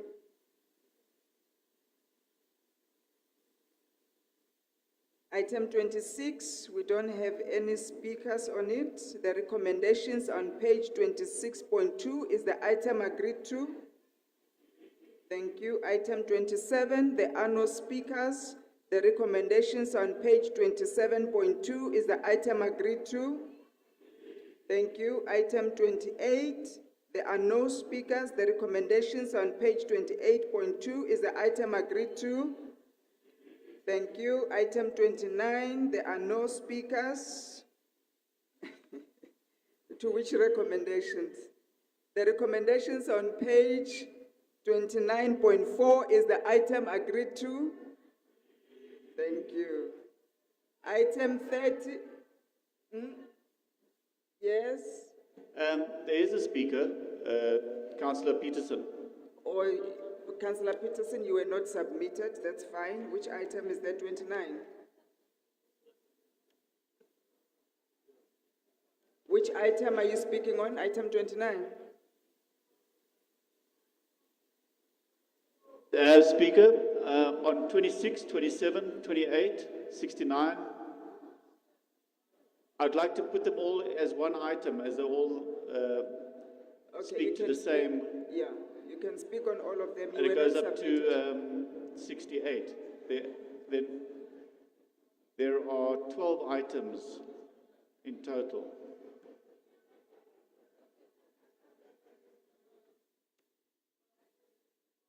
Chairperson Rafferty. Thank you, Madam Speaker. Madam Speaker, those items were already passed. We can't go back. We can't be abused like that. Look, I want to speak. Let's not do it in that manner. We agreed with the whips on how to work this. I don't know how he was missed, but I would like to speak to the whip and your whip, the chief whip and your whip, and you can fix it. For now, let us not respond in that manner. Where is the chief whip? Okay. Councillor Evan Smith, I don't want you to talk on this matter. Let me wait for the chief whip and Councillor Nott, and then we can fix it. I don't mind him speaking on it. It's just that the principle is that the whips agreed on all of these items. He wants to, sorry?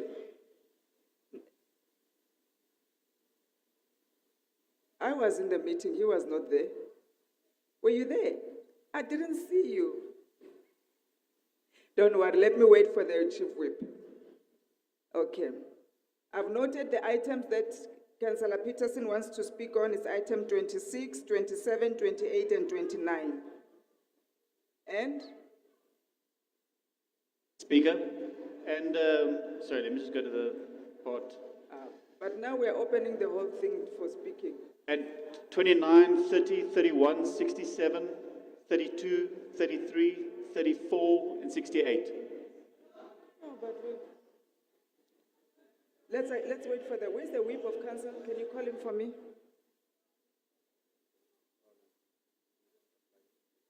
Yeah, a minute.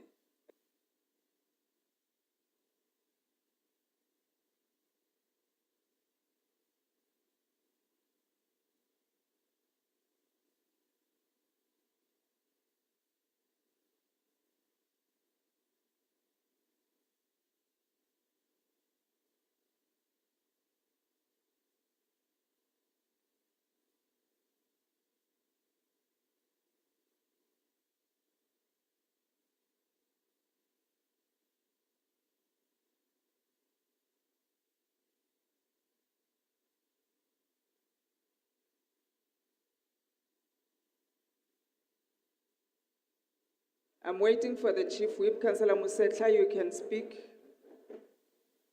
while we wait for the whip. Thank you, Speaker. Speaker, you mentioned that his name, the councillor's name was not submitted and we must wait for the chief whip. I don't know since when are we waiting for chief whips to confirm that names are submitted. If there's no name submitted, we must move with the next items. We cannot wait for somebody who's not in the house to come and confirm. Councillor Thank you. Musetla, no, his name is on the original speakers list, but the whips met to make certain decisions. So I want to confirm that decisions because we don't want to deny anyone the right to speak. Kenya, leave it. Thank you. The whip has confirmed to leave it. Thank you so much. So we are now proceeding with item 30. That's fine. I've confirmed with the councillor note. Whip, it's okay. I've confirmed with councillor note. It's sorted. Thank you. Where were we? Item 30. Councillors, item 30, there are no speakers. The recommendations on page 30.4 is the item agreed to. Thank you. Item 31, no speakers. The recommendations on page 31.4 is the item agreed to. Item 32, no speakers. The recommendations on page 32.3 is the item agreed to. Item 33, no speakers. The recommendations are on page 33.3 is the item agreed to. Item 34, we don't have speakers. The recommendations on page 34.3 is the item agreed to. Item 35, no speakers. The report is for noting. Can we note the report? Thank you. Item 36. No speakers. The report is also for noting. Can we note the report? Thank you. Item 37, no speakers. The recommendations on page 37.5 is the item agreed to. Thank you. Item 38. No speakers. The recommendations are on pages 38.4 to 38.5 is the item agreed to. Thank you. Item 39, no speakers. The recommendations on page 39.7 is the item agreed to. Item 40, No speakers. The recommendations on page 40.5 is the item agreed to. Thank you. Item 41, no speakers. The recommendations on page 41.7 is the item agreed to. Item 42, no speakers. The recommendation is on page 42.2 is the item agreed to. Item 54 is for noting. Can we note the report? Thank you. Item 55, we have EFF speaking on the report. Can we have the member in charge, Chairperson Rasirute?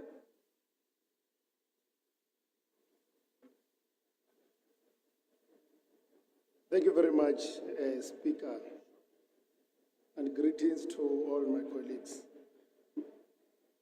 MPEG Motivation Tabling Statement, 31st October 2023.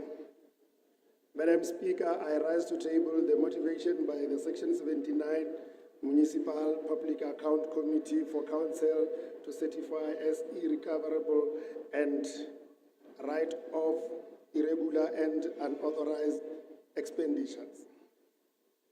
According to Section 32, subsection 2 of the MFMA, a municipality must recover unauthorized, irregular, or fruitless and wasteful expenditure from the person liable for that expenditure unless the expenditure after investigation by council committee is certified by the council as irrecoverable and written off by the council. Further, according to Regulation 74, subsection 1D of the Municipal Budget and Reporting Regulations of 2009. My apologies, Chairperson. Let me just address the councillors. Councillors, especially those under the heaters, please, that's very disrespectful. We are still in a council meeting. If you want to be warm, keep quiet and stand under the fire. Councillors, Councillor Ngomo, please be quiet. You can stand under the fire, but just be quiet, please. Can I ask all councillors, please, to sit down, those who need to sit down? Where's that? Officials who are having tea, councillors having tea that side, can I kindly ask you guys to please keep quiet? Can they hear me? I will send protocol to address them.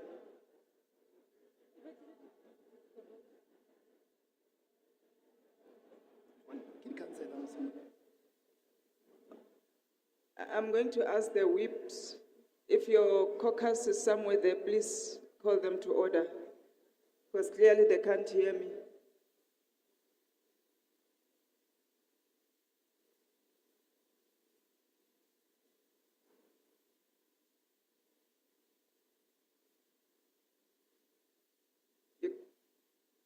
They can't hear me. It's fine, protocol is going to address them. Councillors under the fire, I urge you please to keep quiet. You are welcome to stand under the heater, but just be quiet. Thank you. Chairperson Rasirute.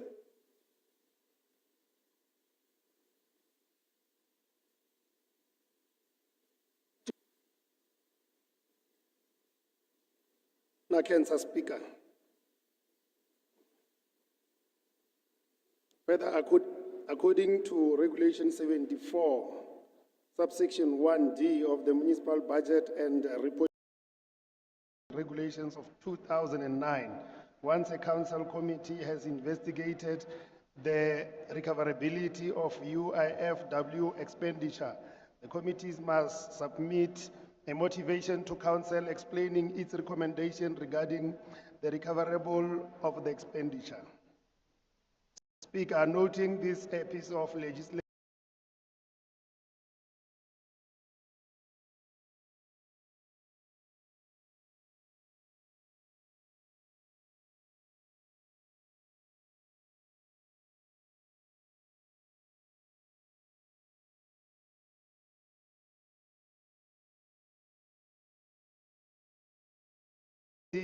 agreed to recommend to council that while the committee recommends these write-offs, it remains deeply concerned that the consequence management could not be implemented on significant proportion of these irregularities because transactions are too old and the offenders are no longer in the service of the city. Madam Speaker, the committee will continue to monitor the implementation of preventative controls by management to reduce UIFW transactions, especially the digitization of procurement process, which the Office of Group CFO committed that it will be running by December 2023 latest.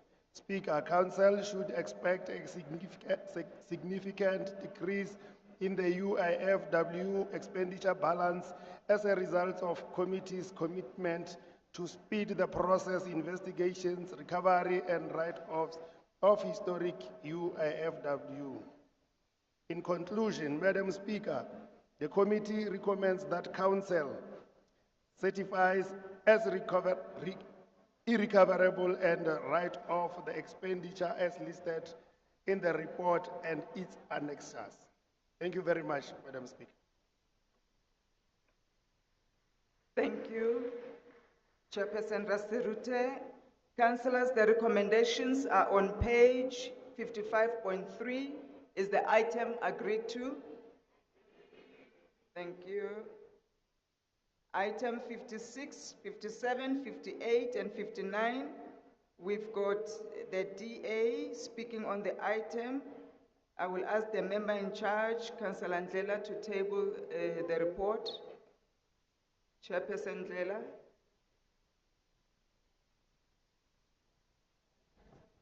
Thank you, Madam Speaker, and greetings, all protocol observed. I would like to table item number 56, 57, 58, and 59 as read by the Secretary to Council. Thank you, Madam Speaker. Thank you. DA, Councillor Krish. Madam Speaker, I speak on item 57, all protocol observed.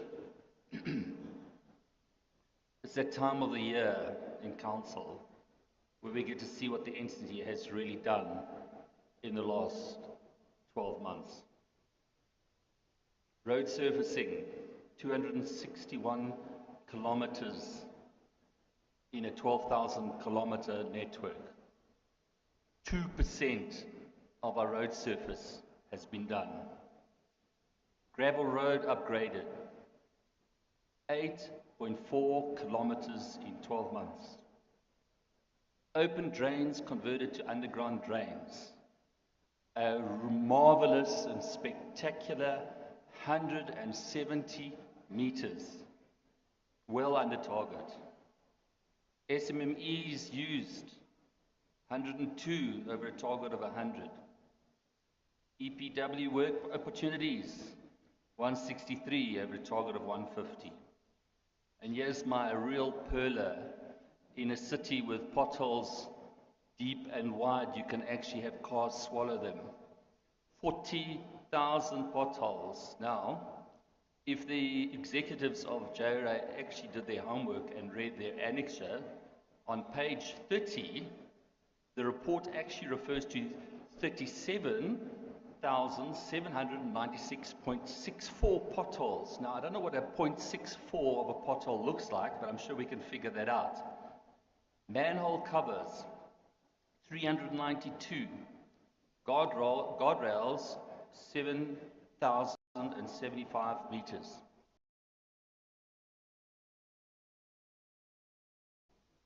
So what does these numbers tell us? Well, let us see. I thought we would start by checking up on the mandate of the Cllr and discovered that if you go to their website, I doubt you'll even pick it up, get a website up quick enough. Oh wait, I can report it and get a reference number. But wait, we don't have an app.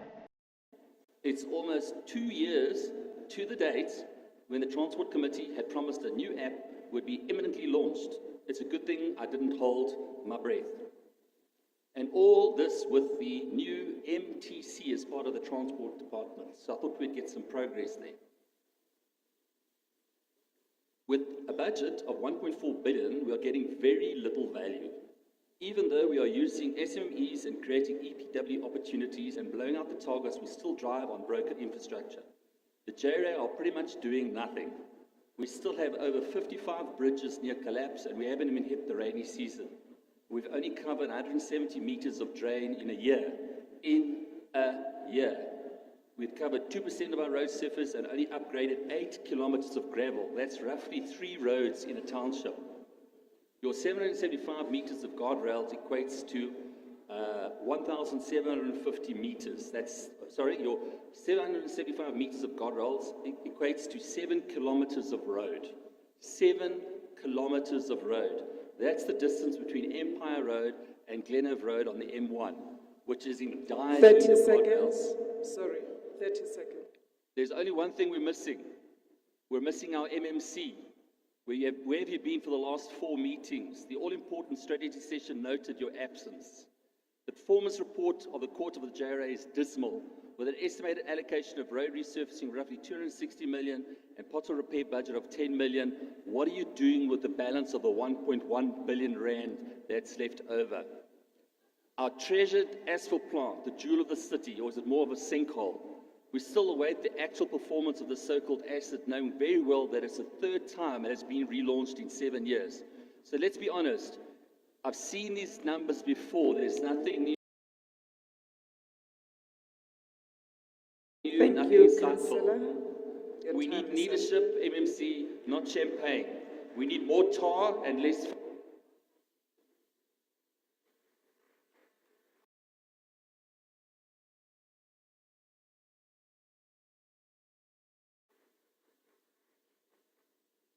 Thank you, Councillor Krish. Councillor Myers.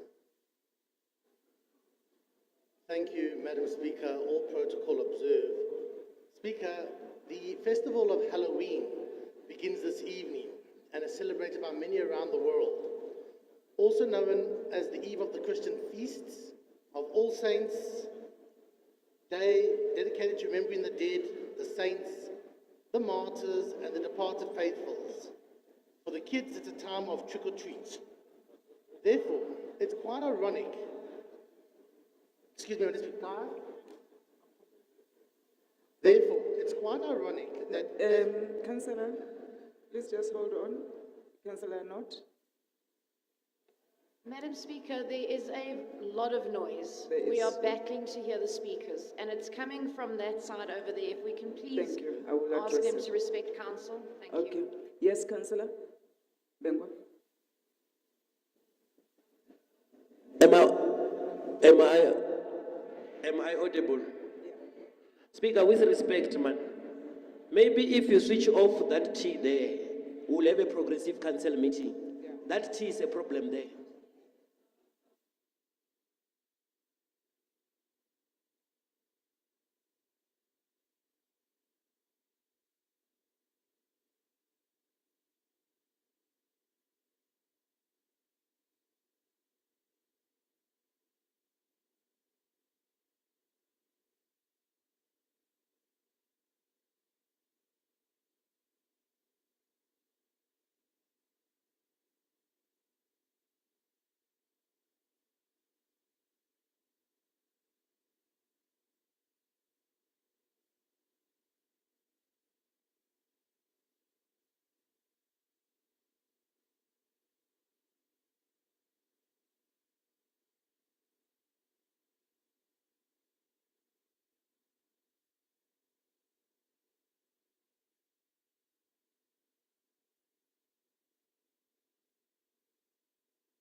Now let's have silence in the hall, please. Who's that?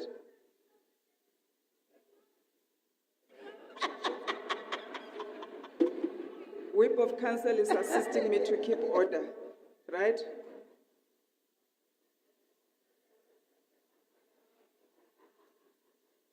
Speaker, I did that, yes. Thank you, sir. Thank you. Thank you, sir. Okay, councillors, I appreciate your cooperation. We can have tea after this. We're almost there, almost done. Those that are sitting under the sun, the whip of Action SA. The whip of Action SA. You can't even hear me, he's talking.